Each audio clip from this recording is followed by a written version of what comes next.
ನಮಸ್ಕಾರ ವೀಕ್ಷಕರೇ, ಕೃಷ್ಣಂ ಒಂದೇ ಜಗದ್ಗುರು ಚಾನಲ್ಗೆ ಸ್ವಾಗತ. ಇವತ್ತಿನ ಈ ವಿಡಿಯೋದಲ್ಲಿ ಮಹಾಶಿವರಾತ್ರಿ ಈ ವರ್ಷ ಯಾವ ದಿನಾಂಕದಂದು ಬಂದಿದೆ, ಹಾಗೆ ಯಾವ ಸಮಯದಲ್ಲಿ ಪೂಜೆಯನ್ನು ಮಾಡಬೇಕು, ಯಾವ ನಿಯಮಗಳನ್ನು ಪಾಲನೆ ಮಾಡಬೇಕು ಅನ್ನೋದೆಲ್ಲವನ್ನು ಇವತ್ತಿನ ಈ ವಿಡಿಯೋದಲ್ಲಿ ಸಂಪೂರ್ಣವಾಗಿ ತಿಳಿಸ್ಕೊಡ್ತಾ ಇದ್ದೀನಿ. ಹಾಗಿದ್ರೆ ವಿಡಿಯೋ ಸ್ಟಾರ್ಟ್ ಮಾಡೋಣ ಬನ್ನಿ.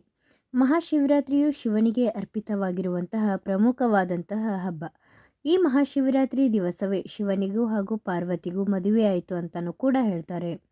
ಶಿವರಾತ್ರಿಯ ದಿವಸ ಶಿವನ ಭಕ್ತರು ಉಪವಾಸ ಇದ್ದು ಜಾಗರಣೆ ಮಾಡಿ ವಿಶೇಷ ರೀತಿಯಲ್ಲಿ ಶಿವನನ್ನು ಆರಾಧನೆ ಮಾಡ್ತಾರೆ. ಇಷ್ಟೊಂದು ಮಹತ್ವವಿರುವಂಥ ಈ ಮಹಾಶಿವರಾತ್ರಿ ಈ ವರ್ಷ ಯಾವ ದಿನಾಂಕದಂದು ಬಂದಿದೆ, ಹಾಗೆ ಯಾವ ಸಮಯದಲ್ಲಿ ಪೂಜೆ ಮಾಡಬೇಕು ಅಂತ ತಿಳ್ಕೊಳ್ಳೋಣ. ಈ ವರ್ಷ ಅಂದರೆ 2026ರಲ್ಲಿ ಮಹಾಶಿವರಾತ್ರಿಯು ಫೆಬ್ರವರಿ 15ನೇ ತಾರೀಕು ಭಾನುವಾರದ ದಿವಸ ಬಂದಿದೆ. ಇನ್ನು ಈ ಮಹಾಶಿವರಾತ್ರಿಯನ್ನು ನಾವು ಚತುರ್ದಶಿ ತಿಥಿ ಯಾವಾಗಿರುತ್ತೋ ಆ ಸಮಯದಲ್ಲಿ ಅಥವಾ ಆ ದಿನದಲ್ಲಿ ಪೂಜೆ ಮಾಡ್ತೀವಿ.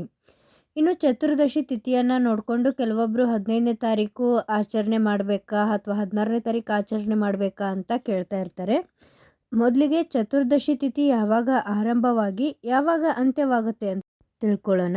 ಆನಂತರ ಯಾವ ದಿನ ಆಚರಣೆ ಮಾಡಿದರೆ ಶ್ರೇಷ್ಠ, ಯಾಕೆ 15ನೇ ತಾರೀಕೆ ಆಚರಣೆ ಮಾಡಬೇಕು ಅಂತ ಕೂಡ ತಿಳಿದುಕೊಳ್ಳೋಣ. ಚತುರ್ದಶಿ ತಿಥಿ ಆರಂಭವಾಗುವಂಥದ್ದು ಫೆಬ್ರವರಿ 15ನೇ ತಾರೀಕು ಭಾನುವಾರ ದಿವಸ ಸಂಜೆ 5:04 ಆರಂಭವಾಗಿ ಫೆಬ್ರವರಿ 16ನೇ ತಾರೀಕು ಸೋಮವಾರ ದಿವಸ ಸಂಜೆ 5:34 ಮುಕ್ತಾಯವಾಗುತ್ತೆ. ಇಲ್ಲಿ ನಾವು ಸರಿಯಾಗಿ ಗಮನಿಸೋದಾದರೆ ಜಾಸ್ತಿ ಚತುರ್ದಶಿ ತಿಥಿ ಇರುವಂಥದ್ದು ಸೋಮವಾರ 16ನೇ ತಾರೀಕು. ಹಾಗೆ ಸೂರ್ಯ ಉದಯವಾಗುವಂತಹ ತಿಥಿ ಬಂದಿರೋದು ಕೂಡ ಫೆಬ್ರವರಿ 16ನೇ ತಾರೀಕೆ. ಆದರೆ ಮಹಾಶಿವರಾತ್ರಿಯನ್ನು 15ನೇ ತಾರೀಕು ಯಾಕೆ ಆಚರಣೆ ಮಾಡಬೇಕು ಅನ್ನೋದನ್ನು ನೋಡೋದಾದರೆ, ಮಹಾಶಿವರಾತ್ರಿ ಹಬ್ಬವನ್ನು ಬೆಳಗ್ಗೆ ಆಚರಿಸುವಂಥದ್ದಲ್ಲ, ರಾತ್ರಿ ಸಮಯದಲ್ಲಿ ಆಚರಣೆ ಮಾಡುವಂಥ ಹಬ್ಬ. ಮಹಾಶಿವರಾತ್ರಿ ಅನ್ನೋ ಒಂದು ಹೆಸರಿನಲ್ಲಿನೇ ರಾತ್ರಿ ಅನ್ನೋದಿದೆ. ಹಾಗಾಗಿ ನಾವು ರಾತ್ರಿಯ ಸಮಯದಲ್ಲಿ ಶಿವನ ಪೂಜೆಯನ್ನು ಮಾಡಬೇಕಾಗಿರೋದ್ರಿಂದ ಚತುರ್ದಶಿ ತಿಥಿ ರಾತ್ರಿ ಯಾವ ಸಮಯದಲ್ಲಿ ಇರುತ್ತೋ, ಯಾವ ದಿನ ಬಂದಿರುತ್ತೋ ಅವತ್ತು ನಾವು ಶಿವರಾತ್ರಿ ಪೂಜೆಯನ್ನು ಮಾಡಬೇಕಾಗತ್ತೆ. ಇನ್ನು ಶಿವರಾತ್ರಿ ಹಬ್ಬದ ದಿವಸ ಉಪವಾಸ ಇರೋರು ನೀವು ಫೆಬ್ರವರಿ 15ನೇ ತಾರೀಕು ಬೆಳಗ್ಗೆನೇ ಸಂಕಲ್ಪವನ್ನು ಮಾಡಿಕೊಂಡು ಉಪವಾಸವನ್ನು ಹಿಡಿಬೇಕಾಗತ್ತೆ. ಇನ್ನು ಯಾವ ಸಮಯದಲ್ಲಿ ಪೂಜೆಯನ್ನು ಮಾಡಬೇಕು ಅಂದರೆ, ಶಿವರಾತ್ರಿಯಲ್ಲಿ ಪ್ರಹಾರಗಳ ಪೂಜೆ ಅಥವಾ ಯಾಮ ಪೂಜೆ ಮಾಡೋದು ತುಂಬಾ ಶ್ರೇಷ್ಠ. 4 ಪ್ರಹಾರಗಳಲ್ಲಿ ಪೂಜೆ ಮಾಡುವಂಥದ್ದು. ಜಾಗರಣೆ ಇರೋರು ಈ ಪೂಜೆಯನ್ನು ಮಾಡ್ತಾರೆ. ಇಡೀ ರಾತ್ರಿ 4 ಸಲ ಪೂಜೆಯನ್ನು ಮಾಡಬೇಕಾಗತ್ತೆ. ಯಾವ ಸಮಯಕ್ಕೆ ಪೂಜೆಯನ್ನು ಮಾಡಬೇಕು ಅನ್ನೋದನ್ನು ನೋಡೋದಾದರೆ, ಮೊದಲನೇ ಪ್ರಹಾರ ಪೂಜೆ ಬಂದು ಫೆಬ್ರವರಿ 15ನೇ ತಾರೀಕು ಸಾಯಂಕಾಲ 6:26 ಪ್ರಾರಂಭವಾಗಿ ರಾತ್ರಿ 9:30 ಅಂತ್ಯವಾಗುತ್ತೆ. ಈ ಸಮಯದಲ್ಲಿ ಮೊದಲನೇ ಪ್ರಹಾರ ಅಥವಾ ಮೊದಲನೇ ಯಾಮ ಪೂಜೆನ ಮಾಡ್ಕೋಬೇಕಾಗತ್ತೆ.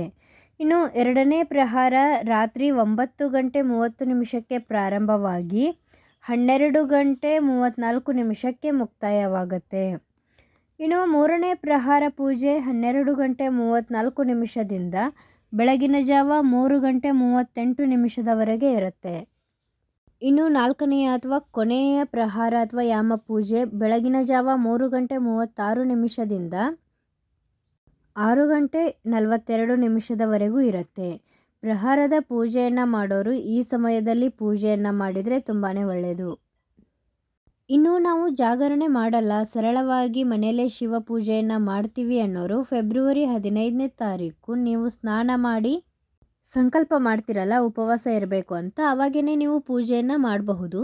ಅಥವಾ ಸಂಜೆ ಮೊದಲನೇ ಪ್ರಹಾರದ ಪೂಜೆ ಏನಿರುತ್ತೆ ಟೈಮಿಂಗ್ಸು 6:26 ರಾತ್ರಿ 9:30 ಆ ಸಮಯದಲ್ಲಿ ಕೂಡ ನೀವು ಪೂಜೆನ ಮಾಡ್ಕೋಬಹುದು.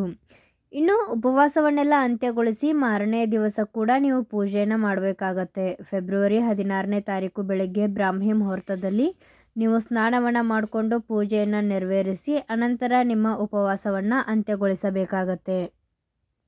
ಹಾಗೆಯೇ ಮುಖ್ಯವಾಗಿ ಶಿವನ ಪೂಜೆಗೆ ಬಿಲ್ವಪತ್ರೆ ಏರಿಸೋದನ್ನು ಮರಿಬೇಡಿ, ಶಿವನಿಗೆ ತುಂಬ ಪ್ರಿಯವಾಗಿದ್ದದು.